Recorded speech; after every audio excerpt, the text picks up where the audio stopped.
Hello class 11th, I hope आप सब अच्छे होंगे and welcome back to our class.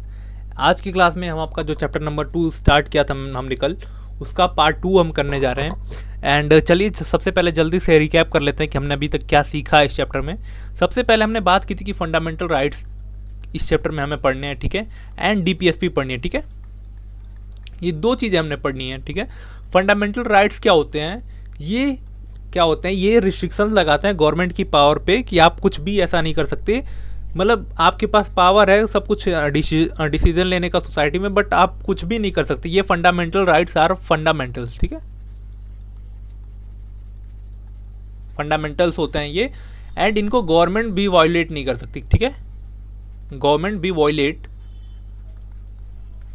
नहीं कर सकती इसको, ठीक है। फिर हमने देखा था कि इसको प्रोटेक्ट करने का काम किसका होता है, इसको प्रोटेक्ट करने का काम होता है जुडिशरी का, ठीक है, ठीक है, जुडिशरी का काम होता है, ठीक है। फिर हमने एक और बात की थी, हमने बात की थी बिल ऑफ राइट्स की, ठीक है, ठीक है। बिल ऑफ राइट्स क्या होते हैं ये हमने बात की थी। बिल ऑफ राइट्स होते हैं ऐसे राइट्स जो कि कॉन्स्टिट्यूशन में मेंशन है एंड उनको कॉन्स्टिट्यूशन अलग से प्रोटेक्शन भी प्रोवाइड करता है, इसलिए हम उनको क्या बोलते हैं, बिल ऑफ राइट्स बोलते हैं। फिर तीसरी हमने बात की थी ऑर्डिनरी लॉज,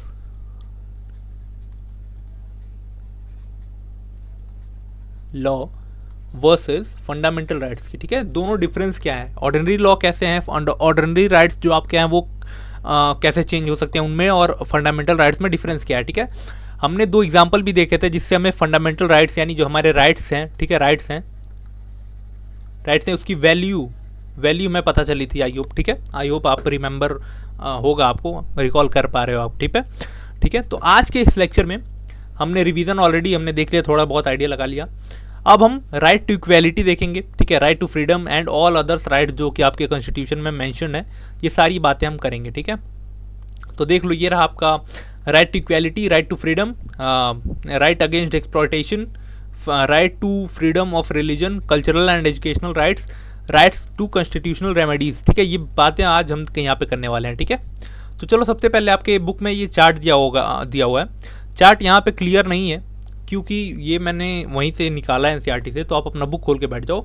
हम देखो, right to equality, right to freedom, right against exploitation and right to freedom of religion, ठीक है। ये चार राइट्स हम बहुत डिटेल में देखने वाले हैं। ये दो हम आगे चल के धीरे से मतलब थोड़ा बहुत डिस्कशन इस पर कर लेंगे, ठीक है। चलो अब पहले हम एग्जाम्पल देते हैं, कुछ एग्जाम्पल देते हैं, ठीक है। स्वदेश कुमार एक अपने गांव गए थे। स्वदेश कुमार एक आदमी है, मतलब इंसान है, इंसान क्या बोल रहा हूँ, सॉरी। स्वदेश कुमार बहुत दिनों बाद अपने गांव जाते हैं और उनके साथ उनका एक दोस्त होता है, ठीक है। वो डिसाइड करते हैं कि जब जा रहे होते हैं रोड पे अपने गांव पे, तो रोड साइड मतलब एक स्टैंड होता है, एक रोड साइड होटल होता है, वहाँ पे वो सोचते हैं कि चाय पानी कर लिया जाए। जो शॉपकीपर होता है वहाँ का होटल का, वो स्वदेश कुमार को जानता है, ठीक है। फिर उनके स्वदेश कुमार से वो उनके दोस्त का नाम पूछता है कि आपके दोस्त का नाम क्या है, ताकि मैं उसका कास्ट जान पाऊँ कि किस कास्ट से बिलोंग करता है ये, ठीक है। आफ्टर दिस जब शॉपकीपर उनका नाम जान जाता है उनके दोस्त का, ठीक है, उसके बाद स्वदेश को उनको टी सर्व की जाती है। स्वदेश कुमार को एक अच्छे मग में, मतलब अच्छे कप में टी सर्व की जाती है, वाइल उनके दोस्त को एक मिट्टी के कप में उनको क्या बोलते हैं, चाय सर्व की जाती है, चाय दी जाती है, बिकॉज ही वॉज दलित, ठीक है। ये क्या है, ये एक एग्जाम्पल है जहाँ पे हम कास्ट डिस्क्रिमिनेशन देख रहे हैं, कास्ट डिस्क्रिमिनेशन, ठीक है, कास्ट डिस्क्रिमिनेशन, ठीक है। दूसरा एक एग्जाम्पल है, एक ऑर्डर पास किया जाता है, एक कंपनी में, जो कंपनी न्यूज़पेपर टेलीकास्ट करती है, ठीक है, न्यूज़पेपर या टेलीविज़न चैनल पे न्यूज़पेपर वो न्यूज़ रीड करती हैं, ठीक है। वहाँ पे एक ऑर्डर पास किया जाता है कि जो महिलाएं हैं, ठीक है, जो महिलाएं हैं जो 45 साल से बड़ी हैं, ठीक है, 45 साल से बड़ी हैं, उनको आज से न्यूज़पेपर रीड करने नहीं दिया जाएगा वीडियो वो टेलीविज़न पे, ठीक है। सिर्फ महिलाओं के लिए ऑर्डर होता है जेंट्स जो 45 ईयर से ओल्ड थे उनको ये राइट्स अभी भी था, उनको ये अधिकार अभी भी था कि वो न्यूज़पेपर जाके बोल सकते हैं, न्यूज़पेपर जाके सुना सकते हैं टेलीविज़न पे, ठीक है, टीवी पे। सिर्फ और सिर्फ विमेंस को ये राइट हटा दिया गया, विमेन से राइट छीन लिया गया कि अब आपको 45 साल से आप लोग बड़ी हो गई हैं तो अब आपको वहाँ पे जाके टेलीविज़न पे जाके बोलने का, न्यूज़ रीड करने का आपको अब हक नहीं है, ठीक है। तो यहाँ पे हम इस एग्जाम्पल में हम क्या देखते हैं, इस एग्जाम्पल में हम देखते हैं, ठीक है, जेंडर इनइक्वालिटी, ठीक है। ऐसा हर जगह आप देखते होगे, ठीक है, ऐसा हर जगह देखते हो गया, आपके फैमिली में ही देख सकते हो आपकी लड़कियों को पहले बहुत मतलब क्या बोलते हैं, उनको पढ़ाया वढ़ाया नहीं जाता था, ठीक है। तो ये हर जगह आप कहीं भी देख सकते हो। अभी भी आज का अगर आप कहीं गाँव में चले जाओ तो ये जो हमारा पहला वाला एग्जाम्पल है, ठीक है, ये वहाँ पर बहुत फिट बैठ सकता है, ठीक है। तो ये रहा हमने 2 एग्जाम्पल देखे, ठीक है, ये हमने 2 एग्जाम्पल देखे, ठीक है। अब हम बात करते हैं राइट टू इक्वालिटी होती क्या है, ठीक है। राइट टू इक्वालिटी का मतलब होता है इक्वालिटी बिफोर लॉ, ठीक है। इक्वालिटी मतलब, राइट टू इक्वालिटी का मतलब होता है जो भी लॉ हमारे इंडिया में बनेगा, ठीक है, जो भी लॉ हम इंडिया में बनाएंगे सबको उसके सामने इक्वल रखा जाएगा, चाहे वो अमीर हो या गरीब हो, चाहे अपर कास्ट का हो, चाहे लोअर कास्ट का हो, चाहे वुमेन हो, चाहे मैन हो, सबको, ठीक है, सबको इक्वल राइट्स मिलेंगे हमारे लॉ के सामने, सब इक्वल होंगे, ठीक है। और उस लॉ से सबको इक्वल प्रोटेक्शन मिलेगा। ऐसा नहीं है कि आप अगर अपर कास्ट के इंसान हो तो आपको लॉ का ज़्यादा बेनिफिट मिलेगा, आपको लॉ ज़्यादा प्रोटेक्ट करेगा, ऐसा नहीं है, ठीक है। इक्वल प्रोटेक्शन ऑफ लॉ, सबको इक्वल प्रोटेक्शन मिलेगा, ठीक है।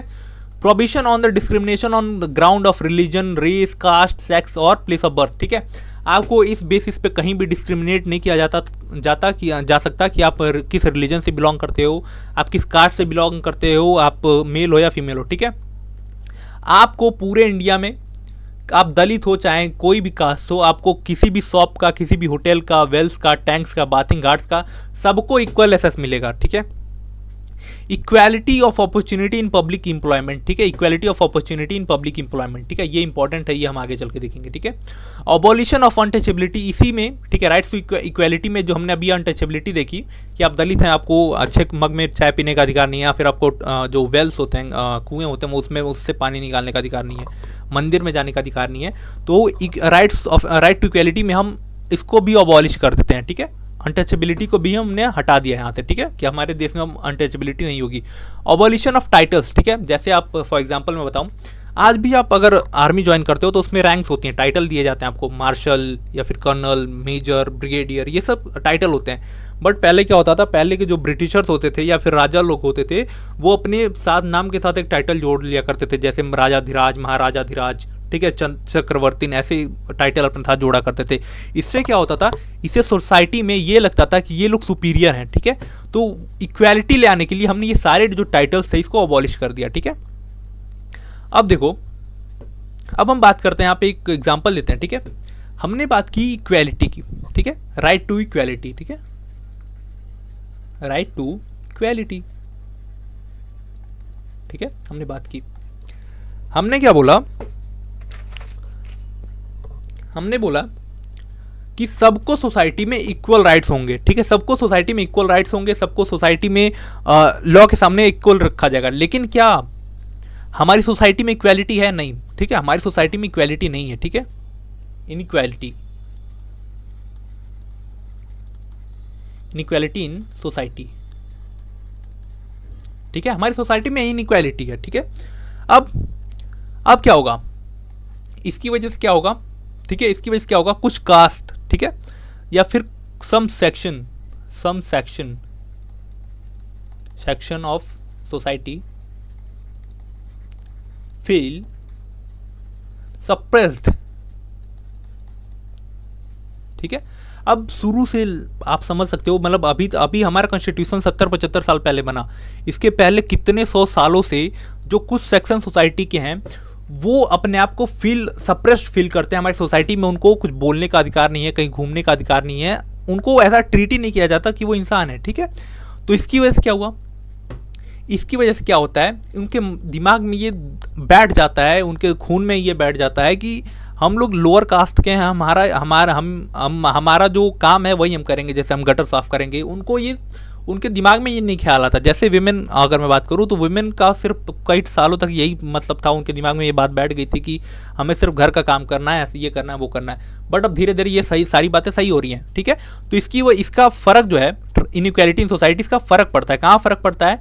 कुछ कास्ट पे, कुछ सेक्शन पे पड़ता है, ठीक है, कुछ सेक्शन पे पड़ता है। विमेन पे जैसे विमेन की बात करूँ मैं, ST SC की बात करूँ, ठीक है, ST SC की बात करूँ, ठीक है, तो ये जो सेक्शन है इन पे बहुत ज़्यादा फर्क पड़ता है, ठीक है। अब मैंने बोला कि इक्वालिटी जो होगी, राइट टू इक्वालिटी की मतलब अगर हम राइट्स देंगे, ठीक है, राइट्स देंगे तो सबको इक्वल ट्रीट करेंगे। मतलब अगर सोसाइटी में कोई अपर कास्ट का आदमी है जो अपने माइंड से एकदम क्लियर है, उसको किसी का डर नहीं है, उसको और ये लोगों को जो पहले से ही माइंड से ही अपने सप्रेस्ड है, इन दोनों को आप इक्वल कैसे ट्रीट कर सकते हो, ठीक है।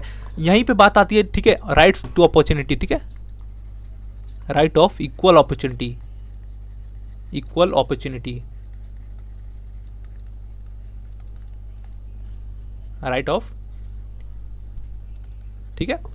मतलब एक आदमी जो पहले से ही उसकी साथ पुश्ते बहुत पढ़ी लिखी हैं, ठीक है, उसकी साथ पुश्ते पढ़ते आई हैं, उसका दिमाग उसी हिसाब से ट्रेंड है, और ऐसे लोग जो उनके दिमाग में ही बैठ गया है कि उनको यही काम करना है, उनको घर का काम करना, उनको गटर ही साफ करना है, नाला ही साफ करना है, तो इन लोगों को आप इक्वल कैसे ट्रीट कर सकते हो, ठीक है।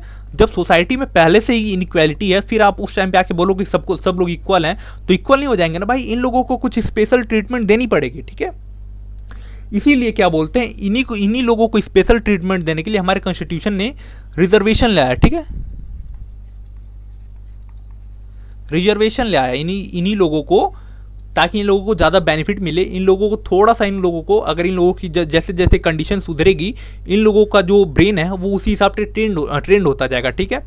रिजर्वेशन की क्राइटेरिया यहाँ से निकल के आती है, ठीक है। रिजर्वेशन का मतलब ये नहीं होता कि आप लोगों का हक मारा जा रहा है। रिजर्वेशन का मतलब सिर्फ ये होता है कि ये जो हैं, जो पहले से ही हमारी सोसाइटी में डिप्रेस्ड लोग हैं, जो सप्रेस्ड हैं, जिनका माइंडसेट ही उतना ऊपर नहीं उठ पाया है, उन लोगों को हम मेन स्ट्रीम सोसाइटी में ले आना चाहते हैं। रिजर्वेशन का सिंपल सा फंडा ये है।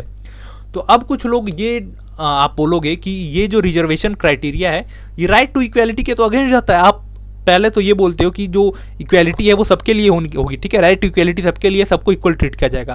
फिर आप बोलते हो कि इन लोगों के लिए हम रिजर्वेशन ले आ रहे हैं, तो ये तो राइट टू इक्वालिटी के अगेंस्ट जाएगा। तो ऐसा नहीं है। इसी का जो बात है, इसी की जो वेट,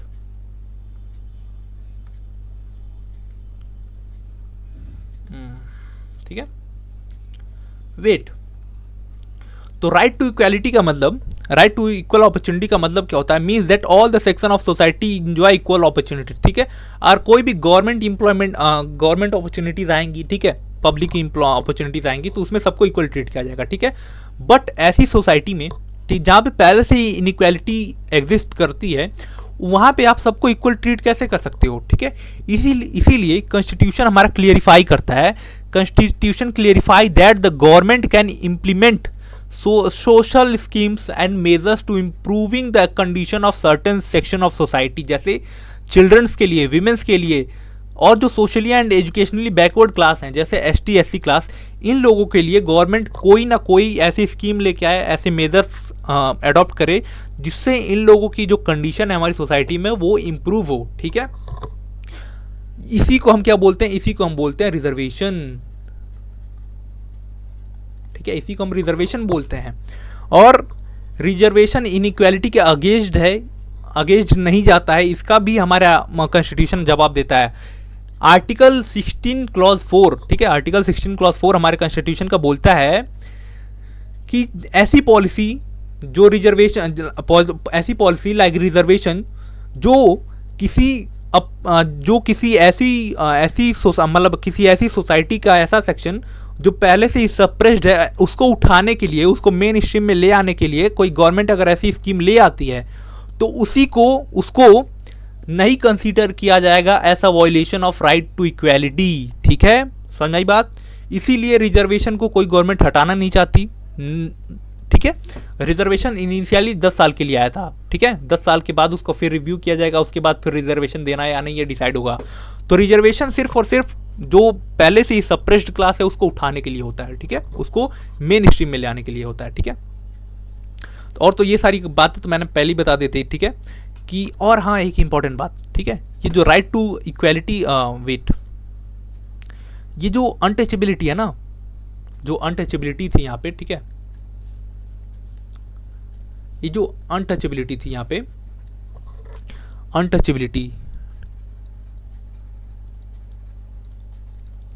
अनटचेबिलिटी को हम क्या बोलते हैं? अनटचेबिलिटी को हम क्रूडेस्ट मैनिफेस्टेशन,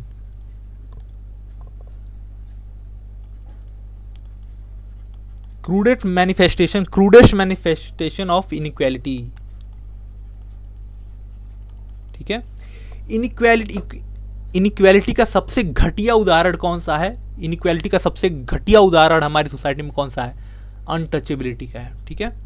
तो आई होप ये जो आर्टिकल है, ठीक है, ये जो आपका राइट टू इक्वालिटी, ये समझ में आया होगा। ये 2 आर्टिकल आपके बुक में दिए हुए थे। आर्टिकल 16, ये एक मिनट, ये आर्टिकल 16 क्लॉज 4, ये आर्टिकल ऐसे, nothing in this article shall prevent the state for making any provision for the reservation of appointment और post in favour of backward class of citizens, ठीक है, in which the opinion of state is not adequately represent in the service under the state.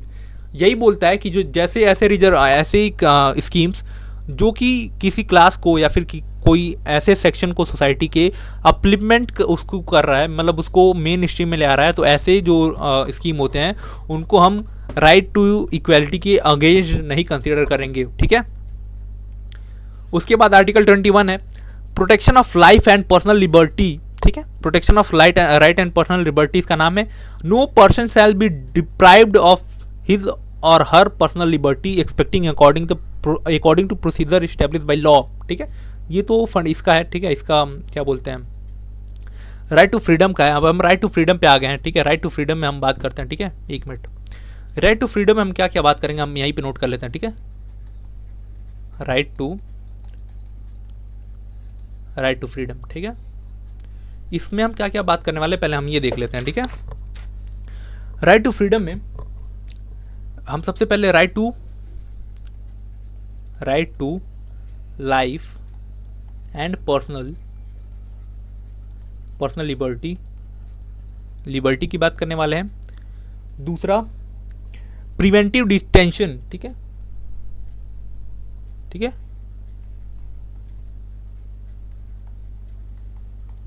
Preventive detention की बात करने वाले हैं, ठीक है। और राइट ऑफ अक्यूज्ड, ठीक है, राइट ऑफ अक्यूज्ड, ठीक है। ये 3 बातें हम आज फंडामेंटल राइट्स इसमें करने वाले हैं, ठीक है। चलो स्टार्ट करते हैं अपना, ठीक है। फंडामेंटल राइट्स का क्या मतलब होता है? जो फंडामेंटल राइट्स बोल रहा हूँ, राइट टू फ्रीडम का मतलब क्या होता है? जो इक्वालिटी है या जो फ्रीडम है, ठीक है, are the 2 rights that are the most essential to the democracy. ये जो राइट टू इक्वालिटी है और जो राइट टू फ्रीडम है, these 2 rights are the most essential rights in the democracy. ये दोनों राइट्स तो होने चाहिए किसी भी डेमोक्रेसी में, ठीक है। अब यहाँ पे देख सकते हो आप, फ्रीडम और राइट्स, लिबर्टी दोनों एक साथ लिखा हुआ है, तो आपकी एनसीईआरटी के अकॉर्डिंग ये दोनों इंटरचेंजेबल वर्ड्स हैं। मतलब आप फ्रीडम की जगह लिबर्टी यूज़ कर सकते हो, लिबर्टी की जगह फ्रीडम यूज़ कर सकते हो, ठीक है। बट थोड़ा सा डिफरेंस होता है अगर हम देखने जाएं।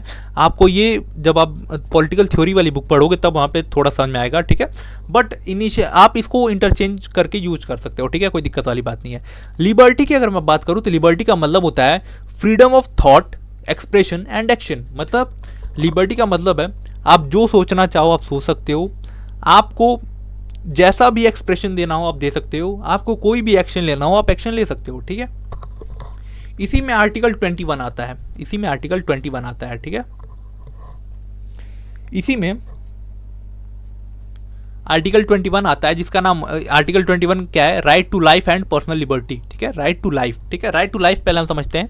राइट टू लाइफ का मतलब होता है किसी भी इंसान को, ठीक है, किसी भी इंसान से उसकी लाइफ नहीं ली जा सकती, ठीक है, ली नहीं जा सकती। मतलब आप किसी भी इंसान को मार नहीं सकते।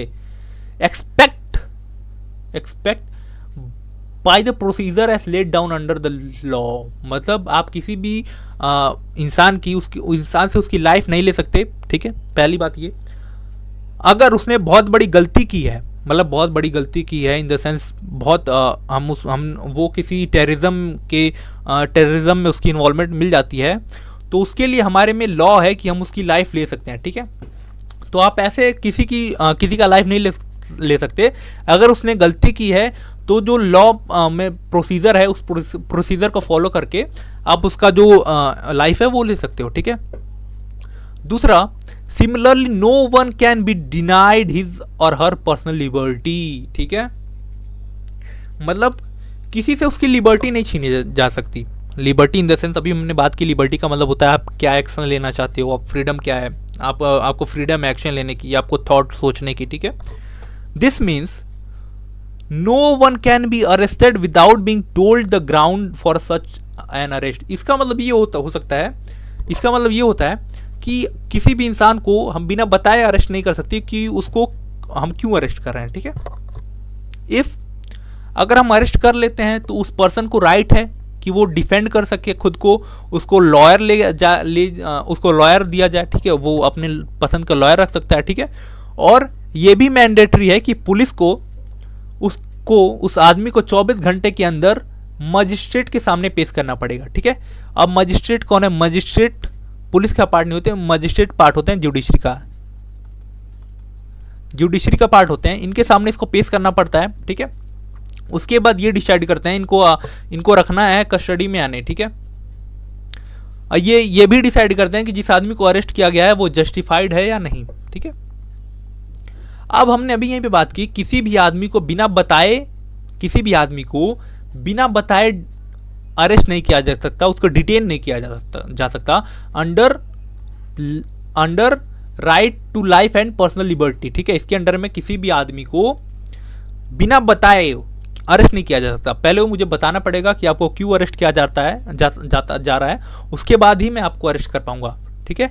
बट इसका एक एक्सेप्शन भी है, एक्सेप्शन है हमारा प्रिवेंटिव डिटेंशन, ठीक है। नाम से ही आपको पता चल रहा होगा, प्रिवेंटिव मतलब किसी चीज़ को बचाने के लिए हमने किसी इंसान को डिटेन कर लिया। मतलब हमने एक आदमी को देखा, हमें उस पर शक हुआ। फॉर एग्जांपल आप किसी डिस्ट्रिक्ट के कलेक्टर हो और आप या फिर एसपी हो, ठीक है, एसपी मान लेते हैं, सुपरिटेंडेंट ऑफ पुलिस, ठीक है। आप किसी आदमी को देखते हो और आपको उस पर शक हो जाता है कि ये आगे चल के कुछ ना कुछ गलत करने वाला है, ठीक है। तो आपने क्या किया, आपने उसको झट से अरेस्ट कर लिया बिना बताए, ठीक है। उसको बिना बताए आपने अरेस्ट कर लिया। इसी को हम क्या बोलते हैं? इसको हम बोलते हैं प्रिवेंटिव डिटेंशन। मतलब हमने फ्यूचर में होने वाली चीज़ों को बचाने के लिए, उससे प्रिवेंट करने के लिए उस आदमी को पहले ही डिटेन कर लिया, ठीक है। Sometime a person can be arrested simply out of an apprehension that he or she is likely to engage in unlawful activities and imprisoned for some time without following the above mentioned procedure, ठीक है। मतलब ऐसा हो सकता है कि किसी आदमी को हम इस बेसिस पर अरेस्ट कर लें कि वो आगे चल के कुछ गलत करने वाला है, वो भी कुछ टाइम के लिए अरेस्ट कर लें बिना किसी प्रोसीजर को फॉलो किए हुए। इसी को हम क्या बोलते हैं? This is known as preventive detention, ठीक है। It means that if the government feel that a person can be a threat to the law and order और to the peace and security of nation, it can be detained और arrest that person, ठीक है। इसका मतलब यही है कि government को अगर लगता है कि आप हमारे लॉ एंड ऑर्डर के लिए थ्रेट हो, हमारी सोसाइटी, हमारी सिक्योरिटी, हमारी नेशन की सिक्योरिटी और हमारे पीस के लिए थ्रेट हो, तो आपको हम डिटेन कर सकते हैं, आपको हम अरेस्ट कर सकते हैं बिना किसी ग्राउंड के। हमने ये सोच लिया कि आप करोगे तो हम आपको अरेस्ट कर लेंगे। तो ये भी हो सकता है कि ये जो गवर्नमेंट कर रही है ये अपने फ़ायदे के लिए कर रही हो, ठीक है। अब मुझे गवर्नमेंट को कैसे पता चल रहा है कि मैं कुछ करने वाला हूँ? भाई मेरे मन में कुछ और चल रहा होगा, उन्होंने मेरे को आके अरेस्ट कर लिया। तो ये भी हो सकता है यहाँ पर, ठीक है। तो गवर्नमेंट इसका मिसयूज़ भी करती है बहुत ज़्यादा, ठीक है, मिसयूज़ भी करती है। मैं एक बार इसको सही से लिखता हूँ, देखो लिख पाता हूँ या नहीं, ठीक है।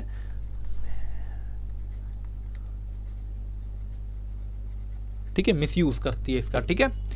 This preventive detention can be extended only for 3 month. मतलब जो आदमी को आप इसके अंडर में डिटेन करोगे उसको सिर्फ आप 3 महीने के लिए ही डिटेन करके रख सकते हो, 3 महीने से ज़्यादा अरेस्ट नहीं करके रख सकते, ठीक है।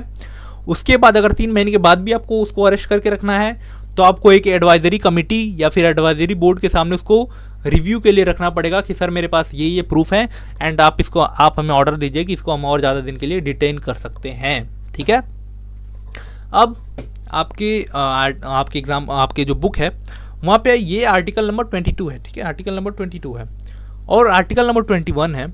आर्टिकल नंबर 21 हमने जो बात की वही वाली, ठीक है, right to life and personal liberty. ठीक है, इसमें और आर्टिकल नंबर 22 में आप देख सकते हो ऐसा है कि दोनों एक दूसरे का अपोजिट है। ठीक है, तो इन दोनों में हमेशा ऐसा वर्सेस वाला मैटर होता है कि कौन वो है। ठीक है, तो यहाँ पे मतलब गवर्नमेंट अपने हिसाब से डिसीजन लेती रहती है, जुडिशरी अपने हिसाब से काम करती रहती है। ठीक है, एक मिनट में पानी पी लूँ थोड़ा।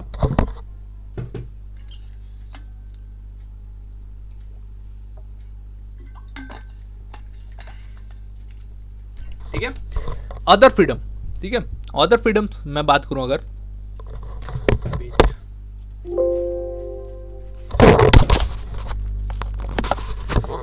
सॉरी। ठीक है, एक मिनट। ठीक है, अदर फ्रीडम की अगर मैं बात करूं, जैसे फ्रीडम में तो बहुत सारे फ्रीडम है। ठीक है, फ्रीडम में बहुत सारे फ्रीडम है, जैसे right to protection to of rights to freedom of speech and expression, मतलब आपको फ्रीडम है, ठीक है, स्पीच देने का, पीसफुली असेंबल होने का, टू फॉर्म एसोसिएशन, आप कोई भी एसोसिएशन यूनियन बना सकते हो। ठीक है, आपको आज़ादी है कि आप किसी भी कंट्री के मतलब हमारी कंट्री में किसी भी टेरिटरी में जा सकते हो। ठीक है, किसी भी कंट्री के किसी भी पार्ट में सेटल हो सकते हो। ठीक है, कोई भी प्रैक्टिस कर सकते हो, एनी प्रोफेशन आप प्रैक्टिस कर सकते हो। ठीक है, राइट टू एजुकेशन भी इसी के अंडर में आता है। ठीक है, protection against arrest and detention in certain case. ठीक है, ये भी इसी में आता है। ठीक है, protection in respect of conviction for offence. ठीक है, मतलब अगर आपने कोई ऑफेंस कर दिया है तो उसके लिए भी प्रोटेक्शन हमारे यहीं पे मिलता है। ठीक है, तो जैसे ये सारे राइट्स हैं। ठीक है, जैसे ये सारे राइट्स हैं, freedom of speech and expression, peaceful assemble, form any association, या फिर कहीं भी इंडिया के किसी भी कोने में आपको आना जाना हो या फिर कहीं सेटल होना हो इंडिया के किसी कोने में, तो इन्हीं को हम अदर फ्रीडम्स के नाम से जानते हैं। ठीक है, इन्हीं को हम अदर फ्रीडम्स के हिसाब से जानते हैं। ठीक है, और ये जो सारे राइट्स होते हैं ये राइट्स अब्सोल्यूट नहीं होते। ठीक है, इन पे हम रिस्ट्रिक्शंस लगा सकते हैं। गवर्नमेंट ने अगर बोल दिया कि आपको इस एरिया में नहीं जाने का है तो नहीं जाने का है, समझ में आई बात। ठीक है, क्योंकि गवर्नमेंट ऐसा तो नहीं बोलेगी कि भाई आपको नहीं जाना है, बिना उसके पास रीज़न होगा तभी बोलेगी। ठीक है, तो अगर गवर्नमेंट ने बोल दिया कि आपको नहीं जाना तो नहीं जाना। ठीक है, rights to freedom of speech and expression is a subject to restriction such as public order, peace and morality. ठीक है, आप कोई ऐसा भाषण दे रहे हो जिससे हमारी जो पीस है, स्टेबिलिटी है कंट्री की, वो कंप्रोमाइज़ हो रही है, तो ये भी देखने वाली बात होती है, गवर्नमेंट इस पर रिस्ट्रिक्शंस लगा सकती है। ठीक है, आर्टिकल जब आर्टिकल 144 इम्प्लीमेंट करते हैं तो ये जो राइट है, ठीक है, राइट टू पीसफुल असेंबल वाला, वो भी वॉयलेट हो जाता है। ठीक है, चार लोगों से ज़्यादा एक जगह पे आप खड़े नहीं हो सकते। ठीक है, तो ये जो फ्रीडम टू असेंबल वाला है ये भी, इस पर भी रेस्ट्रिक्शन लग सकती है। ठीक है, तो ये जो अदर्स राइट्स होते हैं इन पे भी हम रिस्ट्रिक्शंस लगा सकते हैं। ठीक है, राइट ऑफ अक्यूज्ड। ठीक है, वेट, कुछ छूट रहेगा इसमें? नहीं, कुछ नहीं छूट रहा। ठीक है, राइट ऑफ अक्यूज्ड, मान लो अगर आपको पकड़ लिया गया। ठीक है,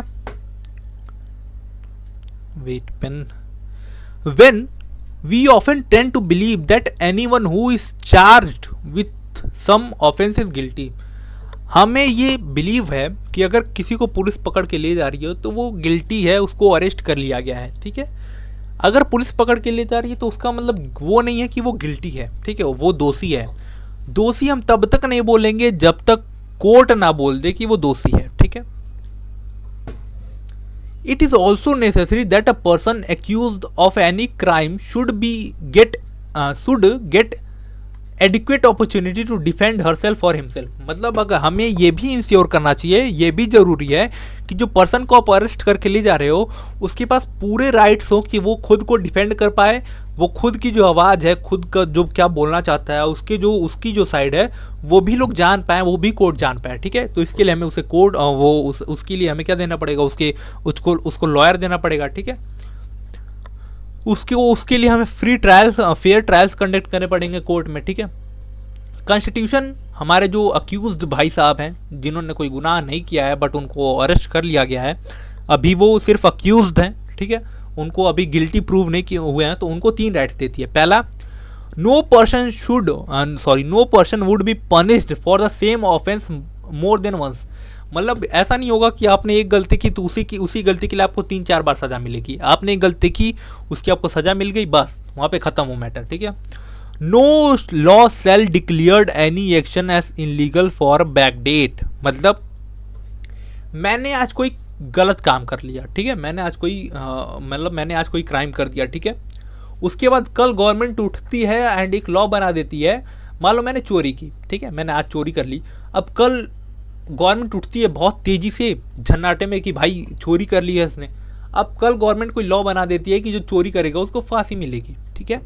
तो ऐसा नहीं होगा कि ये जो लॉ है ये मेरे पे इम्प्लीमेंट हो जाएगा, क्योंकि जब मैंने चोरी की थी तब तो ये लॉ था ही नहीं, ठीक है। तो no law shall declared any action as illegal for a back date. मतलब जो मैंने पुरानी बातें कर ली हैं, ठीक है, मैंने जो पुरानी चोरी कर ली है, अब उसके लिए मुझे दोबारा से मुझे पनिशमेंट नहीं मिलेगी, ठीक है। No person shall be asked to give evidence against himself or herself. अब ऐसा भी नहीं होगा कि जो आदमी, फॉर एग्जांपल मैंने चोरी की है, तो अब मेरे से ही नहीं पूछा जाएगा कि भाई तू सुबह सबूत दे कि तूने चोरी की है, ऐसा नहीं होगा, ठीक है। वो पुलिस का काम है कि वो सबूत इकट्ठा करे, ठीक है, तो मेरा काम नहीं होगा, वो पुलिस का काम होगा। तो ये 3 राइट्स हैं, ठीक है, तो आपको अपने राइट्स से अवेयर होना चाहिए, ठीक है। एंड चलो, राइट अगेंस्ट एक्सप्लॉयटेशन, ये इंपॉर्टेंट है, थोड़ा सा इंपॉर्टेंट है, ज़्यादा इंपॉर्टेंट नहीं है ये, ठीक है। There are many forms of exploitation, जैसे फॉर एग्जाम्पल बेगार, ठीक है। बेगार क्या होता है? बेगार फोर्स लेबर होता है। मतलब आप किसी को काम करा रहे हो जबरदस्ती, उसको पे भी नहीं कर रहे हो, ठीक है, पे भी नहीं कर रहे हो, ठीक है, पे भी नहीं कर रहे हो। पे कर रहे होते तो फिर फोर्स लेबर कहाँ का, ठीक है, पे नहीं कर रहे हो आप उसको, इसी को हम क्या बोलते हैं? बेगार बोलते हैं, ठीक है। और इसी का और क्या होता है? स्लेव्स, ठीक है, स्लेव्स हो गए बाइंग एंड सेलिंग,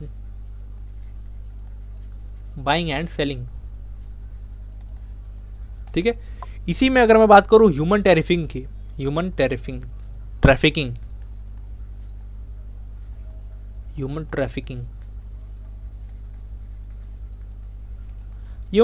की, ठीक है, इसी में आता है चाइल्ड लेबर का केस, ठीक है। चाइल्ड लेबर का केस थोड़ा सा यहाँ पे इंटरेस्टिंग है। चाइल्ड लेबर का मतलब होता है जो 14 साल से बड़ा लड़का है, ठीक है, 14 साल से बड़ा लड़का है, जो 14 साल से छोटे लड़के हैं। सबसे पहले सुनो, जो 14 साल से छोटे लड़के हैं, इनको आप किसी भी हजार्डस कंडीशन में,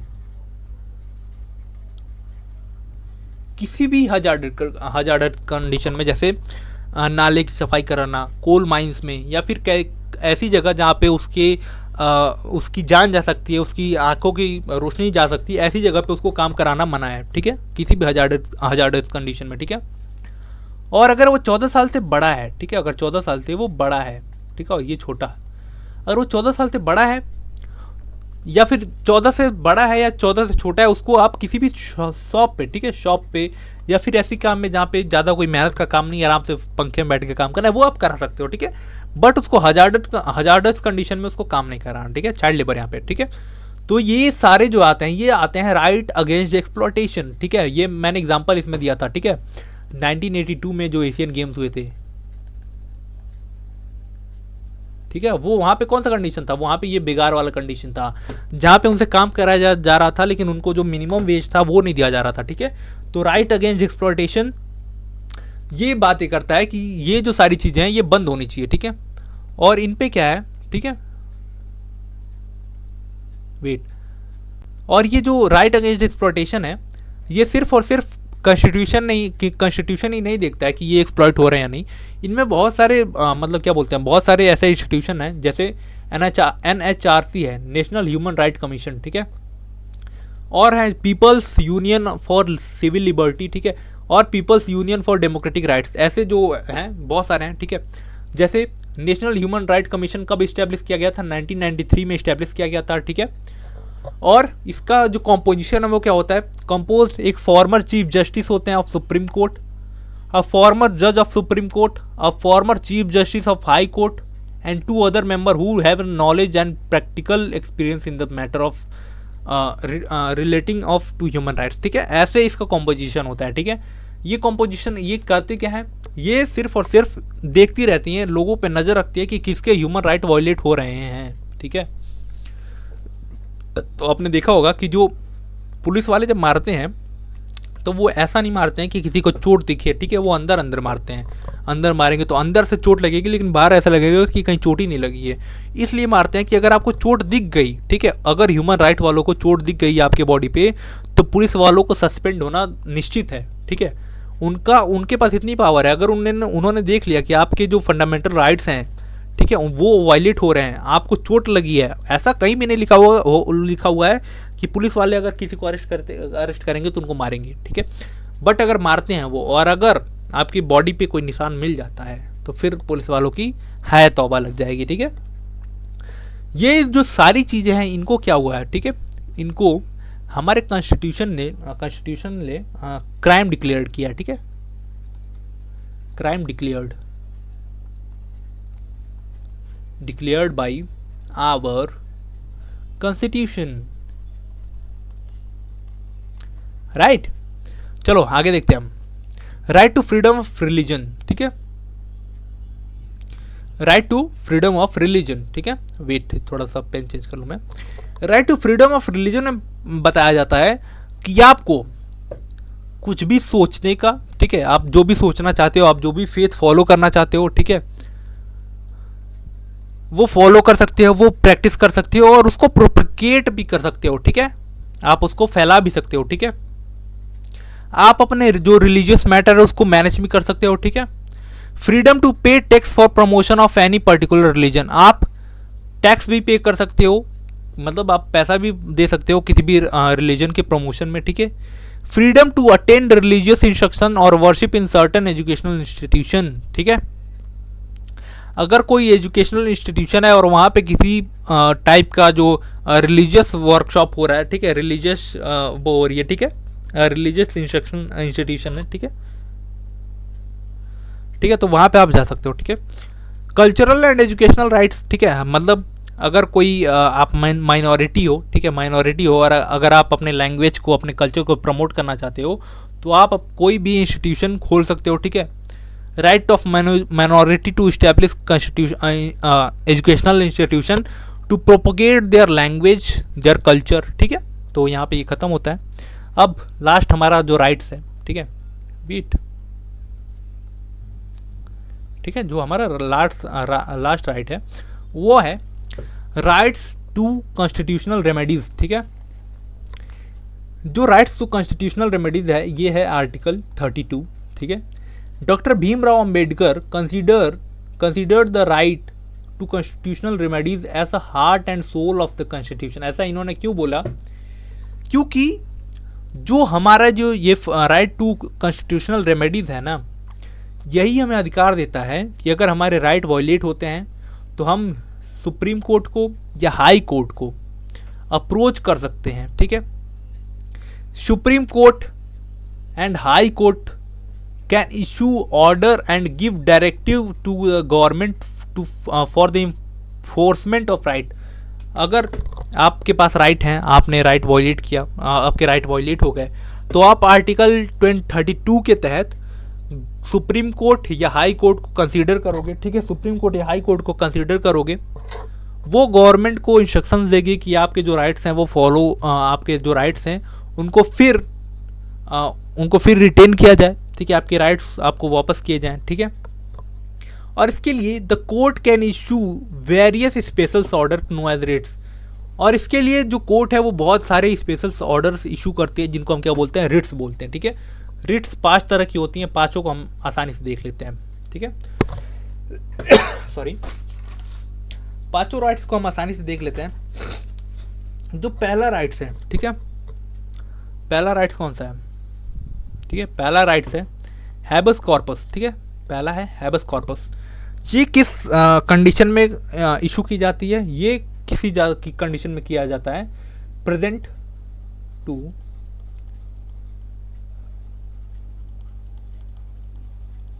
ठीक है। ये दो कंडीशन में इशू की जाती है। पहला, अगर किसी इंसान को पुलिस ने रिटेन कर रखा है, डिटेन कर रखा है उसको, ठीक है, उसको अरेस्ट कर रखा है, तो अगर पुलिस उनको कोर्ट के सामने नहीं ले आती है तो जो हमारी पुलिस है, मतलब जो हमारी हाई कोर्ट या सुप्रीम कोर्ट है, वो ये रिट इशू करेगी कि ये जो आदमी आपने रिटेन किया इसको मेरे सामने ले आओ। और अगर एक बार जो हाई कोर्ट ने एक बार ये रिट इशू कर दी तो पुलिस की साथ पूछते उठ के उस आदमी को ले आएंगी, ठीक है। इतना पावर होता है इसमें रिट्स में। और दूसरा इसी से रिलेटेड है, दूसरा ये मतलब ये दो बार इशू कर सकती है कोर्ट, ठीक है। पहला मैंने बता दिया, दूसरा जब to free arrested person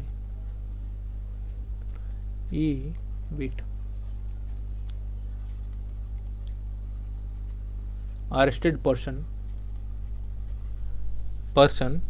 if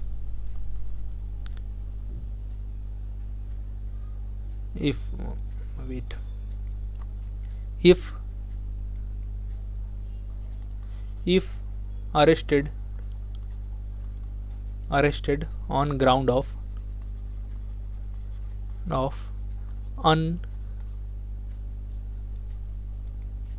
unlawful, ठीक है। मतलब किसी ऐसे आदमी को फ्री करने के लिए जिसको हमने लॉ के बेसिस पे अरेस्ट नहीं किया। मतलब पुलिस क्या करती है, पुलिस किसी ऐसे आदमी को पकड़ के ले जाती है जिसका कोई क्राइम ही ना हो, ठीक है, मतलब उसको किसी लॉ के तहत मतलब अरेस्ट नहीं किया गया, ठीक है, तो उसको छुड़ाने के लिए भी जो कोर्ट है हमारा, क्या हैबस कॉर्पस जो रिट है वो इशू करती है, ठीक है। हमारा जो दूसरा है वो है मैंडेमस, ठीक है, जो दूसरा है वो है क्या है, मैंडेमस, ठीक है। ये गवर्नमेंट कभी ये कोर्ट कब इशू करेगी, ये कोर्ट तब इशू करेगी जब कोई officer not doing their work, ठीक है। कोई भी ऐसा ऑफिस जो अपना काम नहीं कर रहा होगा, तब गवर्नमेंट जो कोर्ट है वो रिट इशू करेगी उस ऑफिस को कि आप अपना काम नहीं कर रहे हो। और फिर अगर एक बार कोर्ट ने ये रिट इशू कर दी तो फिर उनको मानना ही मानना है, ठीक है। अगर मैं तीसरा बात करूँ तो वह है प्रोहिबिशन, ठीक है। ये गवर्नमेंट कब इशू करेगी, ठीक है, ये कोर्ट में कोर्ट की इशू करती है, ठीक है, हाई टू लो, ठीक है, high to low court issue करती है, ठीक है। कब इशू करती है, when beyond it's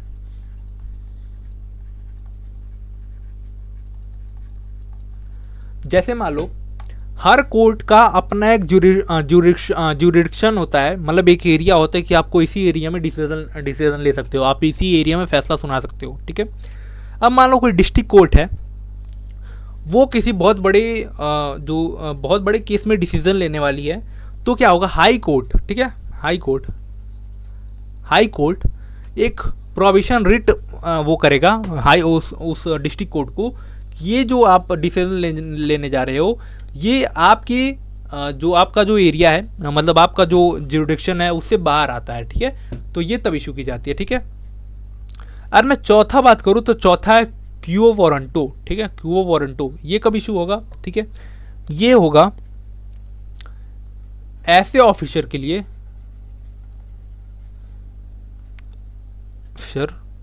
hold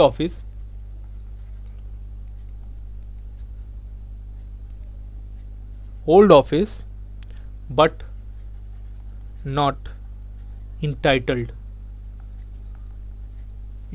to hold, ठीक है। मतलब फॉर एग्जांपल जैसे फेक ऑफिसर्स होते हैं, मान लो मैं क्या होगा, मैंने कोई एग्ज़ाम नहीं दिया और मैं जाके आईएएस के टेबल पे बैठ गया, ठीक है।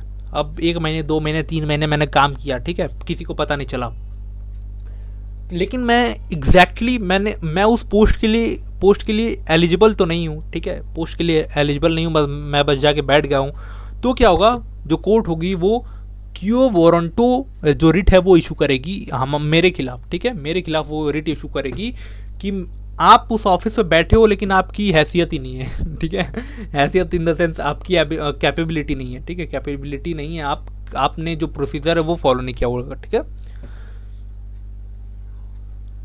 और जो पांचवा है वो है सेट्रियोरियासी, ठीक है, सेट्रियोरियारी, सॉरी, सेट्रियोरियारी हमारा ये लास्ट है रिट, ठीक है। ये कब इशू होता है ये मैं बता देता हूँ। ये होता है, ये भी सेम कंडीशन में होता है, ठीक है। ये भी सेम इसी की तरह होता है प्रोविजन में, ठीक है। लेकिन ये किसी भी ऑफिस को हो सकता है और कोर्ट को हो सकता है, ठीक है।